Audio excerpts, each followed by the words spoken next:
hivyo kwa lebasi huwa yako kisituni.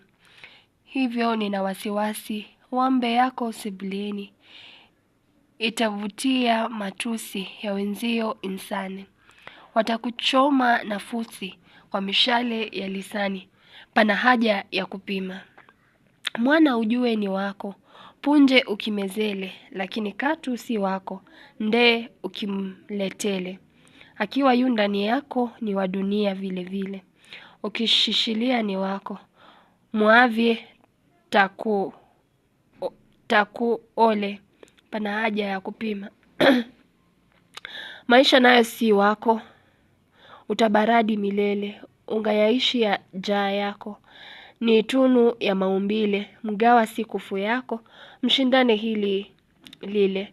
Akupapo, akupoko, utaishi pale pale, pana haja ya kupima.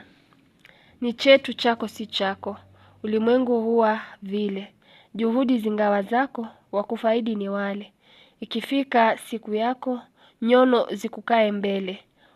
Ulichosema ni chako, wabakia wawale.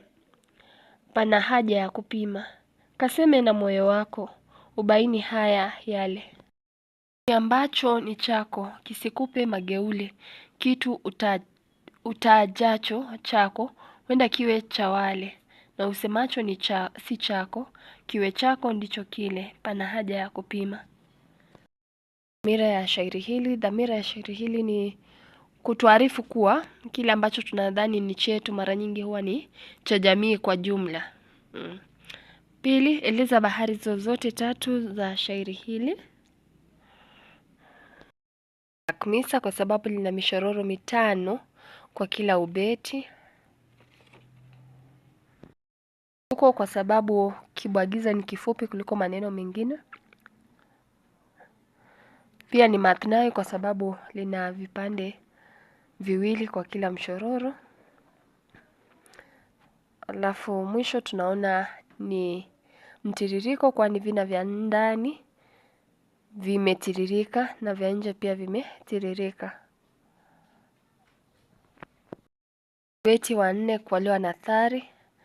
Mpenzi mtazamaji utaweza kuandika ubeti wa 4 kwa lugha nathari niweze kusahihisha. Ni chetu chako si chako, ulimwengu huwa vile. Juhudi zingawa zako wakufaidi ni wale. Ikifika siku yako nyono zikukae mbele. Ulichosema ni chako uwabakia wawale. Pamoja haja ya kupima. Pana haja ya kupima. Dhihirisha kwa kutoa mifano mitatu matumizi ya uhuru wa mshairi.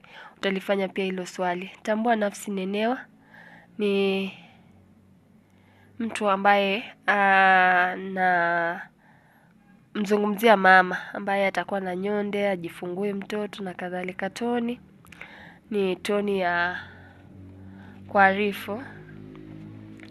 Eleza maana ya maneno haya kama yalivyotumika katika shairi. Lebasi maanisha nguo, punje ukimezele, ukimeza dawa. Hadi wakati mwingine, nimekuwa na odha wako Bi Kerubo. Zidi kusubscribe, kushare na kulike hii video.